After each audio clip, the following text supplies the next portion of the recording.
Shubha Noboborsho. You say it, you hear it every single year. A simple phrase, a new beginning. A moment filled with warmth, tradition, and celebration. But here's something worth thinking about. What if this day was never meant to feel like this? No festivals, no emotion, no celebration. Just a system, a practical solution to a very real problem. Welcome to Histify, where we explore the deeper stories behind the things we think we already understand. Because sometimes what feels cultural today started as something completely different. So if you enjoy this kind of content, make sure to like this video, subscribe to Histify, and drop a comment below. Your support genuinely helps this channel grow. And now, let's uncover the story of Poila Boishak, not just as a new year, but as something it was never meant to be. What if I told you the Bengali New Year was never meant to be a celebration? No festivals, no new clothes, no sweets, just accounts, taxes, records. So then the question is, how did something so practical turn into something so emotional? Today, Poila Boishak feels vibrant. People wear new clothes, families come together, homes fill with food and laughter, shopkeepers open new account books, customers visit, sweets are exchanged. It feels like culture, like identity, like a fresh beginning. But it didn't begin that way because behind all of this was a system, a very specific problem that needed a solution. Let's go back to the 16th century, the Mughal Empire. Under Emperor Akbar, at the time the empire followed the Islamic lunar calendar. But agriculture doesn't follow the moon, it follows seasons, harvest cycles, rain patterns. And this created a mismatch. Taxes were scheduled based on the lunar year, but crops were harvested based on the solar cycle. So the farmers faced problems. They were asked to pay taxes before their crops were ready, before they had income.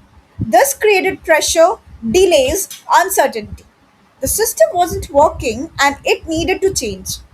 To fix this, Akbar introduced a new system, a calendar aligned with the sun, with seasons, with agriculture.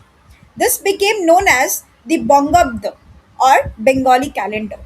It combined elements of the Islamic system with the solar cycle used in the region. The goal was simple: make tax collection more accurate, more predictable, more fair for farmers.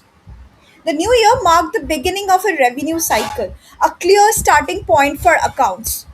No confusion, no mismatch. But it's important to remember this wasn't created for celebration, it was created for administration. From this system, a practice emerged, Hal Khatam. On the first day of the new year, business owners would close old accounts and open new ones. Customers were invited to visit, outstanding payments were settled, new transactions began, but something interesting happened here. This wasn't just business, it became interaction. Shopkeepers offered sweets, customers exchanged greetings, a formal process began to feel personal. A routine activity started building relationships, and slowly, a system turned into a ritual. Over time, more elements were added: music, art, traditional clothing, festive food. Communities began to gather, not for tax, but for togetherness. The day started to carry meaning beyond its purpose. Across Bengal, both in present day India and Bangladesh, Poila Boishak evolved. What began as structure became expression, a shared moment, a cultural identity. The function didn't disappear, but the meaning expanded. So, why did this change happen? The answer lies in human behavior. People are drawn to beginnings. A new year feels like a reset, a chance to start fresh. Psychologically, these moments matter. They create motivation, hope, and when those moments were shared, they create connection. Poila Boishak offered both a clear starting point and a shared experience. So people embraced it not because they had to, but because it felt meaningful.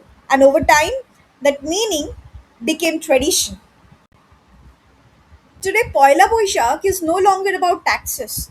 It's about culture, identity, belonging. From Kolkata to Dhaka, from small towns to global communities, people celebrate it in their own way.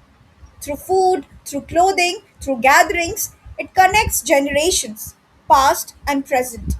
And even though the system still exists, that's no longer what defines the day.